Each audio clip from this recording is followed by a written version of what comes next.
CM ಅವ್ರ ಕಾರ್ಯಕ್ರಮ ಆಯ್ತು, ಸರ್ಕಾರಿ ಕಾರ್ಯಕ್ರಮ ಯತ್ನಾಳ್ ಕಾರ್ಯಕ್ರಮ ಅನ್ನೋ ರೀತಿ ಪ್ರಾಜೆಕ್ಟ್ ಆಯ್ತು ಸರ್. ಏನ್ರಿ ಮೊನ್ನೆ ಸಿಎಂ ಅವ್ರು ಬಂದಾಗ ನೋಡಿ, ಅವರು ಈಗ ಸಿಟಿ ಎಂ ಎಲ್ ಎ ಇದ್ದಾಗ ಬಂದಾಗ ಯತ್ನಾಳ್ ಕಾರ್ಯಕ್ರಮ ಏನಾಗ್ತದೆ?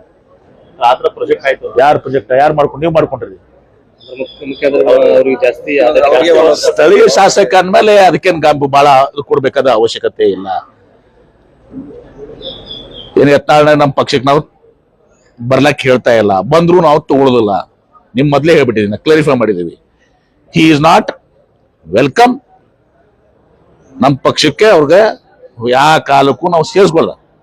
ಮನೆಯದ್ದು ಅವ್ರೇನ್ ಸೇರ್ತೀವಿ, ನಾಳೆಗೆ ನೀವು ಇದನ್ನ ಹೋಗಿ ಹೇಳ್ತೀರಿ, ಮತ್ತೆ ನಾವು ನಾಯಲ್ಲಿ ಸೇರಾಕತ್ತೀನಿ ಅಂತ ಅವ್ರು ಹೇಳ್ತಾರೆ. ಅದಕ್ಕೆ ಹೇಳ್ತೀನಿ, ನಾನೇ ಹೇಳ್ತಾ ಇದೀನಿ. ಯಾಕಂದ್ರೆ ಸ್ಥಳೀಯ ಶಾಸಕರ ಮೇಲೆ ಒಂದ್ ಸ್ವಲ್ಪ ಇದು ಮಾಡ್ತಿರ್ತಾರೆ. ಅದು ಅದೊಂದು ಘನತೆ ಇದಕ್ಕಂತ ಸಂಬಂಧ. ಸಿಎಂ ಅವರು ಅವ್ರಿಗೆ ಅವ್ರ ಫೇವರ್ ಆಗಿ ಸುಮ್ಮನೆ ಫೇವರ್ ಅಂತಾರೆ. ನೋಡಿ, ಆಯ್ತಪ್ಪ ಬಂದಾಗ ಸ್ಥಳೀಯ ಶಾಸಕ ಏನೋ ಪ್ರಪೋಸಲ್ ಕೊಟ್ರು, ಆಯ್ತಪ್ಪ ಕನ್ಸಿಡರ್ ಮಾಡೋಣ ಅಂತಿದ್ದಾರೆ. ಕಾಂಗ್ರೆಸ್ ಶಾಸಕರು ಸರ್ ನಮ್ಮೋದ್ರ ತರ ಮಾಡ್ತಾರೆ, ಯತ್ನಾಳ್ ಅವರು ಜಲ್ದಿ ಮಾಡಿದ್ರು. ಯಾರಂದ್ರು? ಕಾಂಗ್ರೆಸ್ ಶಾಸಕರು ಯಾರಂದ್ರ? ಯಾರೋ ಡೈರೆಕ್ಟ್ ಅಂತೀವಿ ಸರ್. ಡೈರೆಕ್ಟ್ ಅದು ಸುಮ್ಮನೆ ನೀವು ಕಲ್ಪಿಸ್ಕೊಡೋದಕ್ಕೆ ತಮ್ಮ ಹೊರಗೆ ಏನಂತ ಸರ್ ನೋಡಿ, ಅದೊಂದು ಸುಮ್ಮನೆ ಸೌಜನ್ಯದ ವಿಚಾರಗಳು. ಅಂದ್ರೆ ಈ ವಿಚಾರ ಏನಿದೆ ಸರ್, ಸ್ವತಂತ್ರ ಅಭ್ಯರ್ಥಿಗೆ ಕಲ್ಟು ಸೇರಿವಲ್ಲ ಸೌಜನ್ಯ.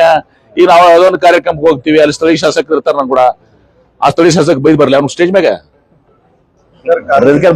ಬಹಳ ಮಾತು ಕೊಡುವಂತ ಅವಶ್ಯಕತೆ ಇಲ್ಲ. ನನ್ಗೆ ಗೊತ್ತಿಲ್ಲ ಈಗ ಏನೇನು ತಡೀತದೆ. ನಾನು ತಿಳ್ಕೊಂಡಿಲ್ಲ. ಈಗ ನಾನು ದಾವೋಸ್ನಾಗಿದ್ದೆ. ಆಮೇಲೆ ಇದೇನು ಇದೆ ಒಂದೇ, ನನಗ ಇಂಡಸ್ಟ್ರಿ ಡಿಪಾರ್ಟ್ಮೆಂಟ್ ಅವ್ರಿಗೆ ತಿರುಗುದಿ ಒಂದೇ ಇರೋದಲ್ಲ. ನೋಡೋಣ ಅಂತ ಎಲ್ಲಿ ಬಂದಿದೆ ಅಂತ. ಪರಿಹಾರ ಕಾಂಗ್ರೆಸ್ ಕಾರ್ಯಕರ್ತರು ದಿನ ಬಂದರಾಗಿಲ್ಲ ಅಷ್ಟೇ ಒಂದು ಕಾಂಗ್ರೆಸ್ ಕಾರ್ಯಕರ್ತರು ಅದೆಲ್ಲ ಇಲ್ಲೇ ಕೇಳ್ತೀಯಪ್ಪ, ಅಲ್ಲೆಲ್ಲ ರಗಡ್ ಕೇಳ್ತಾರೆ. ರಾಜೀವ್ ಗೌಡ ಇಲ್ಲೇ ನಿನಗೂ ಬೇಕಾ?